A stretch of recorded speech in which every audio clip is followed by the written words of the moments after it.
أعجب مائدة إفطار حضرتها؟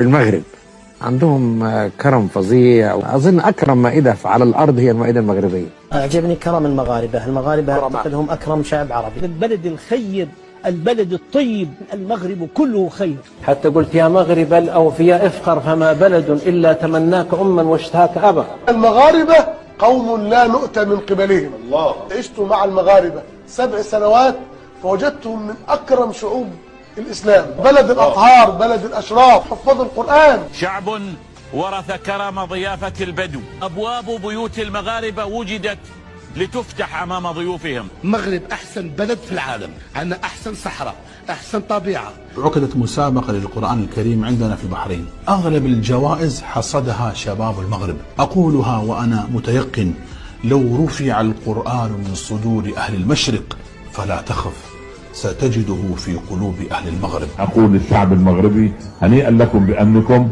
هنيئا لكم بوطنكم، هنيئا لكم بنقاء مدنكم. لاحظت نظافة الشوارع، ونظافة الشارع يدل على نظافة القلوب، ونظافة القلوب تدل على التدين الحقيقي لهذا الشعب. فالكرم المغربي الحقيقة يعني في الذروة، وأهل المغرب يحبون وفيهم خير كثير، وأنت تفتخر وأنت تتجول في المغرب. المغرب سمية كبيرة بزاف.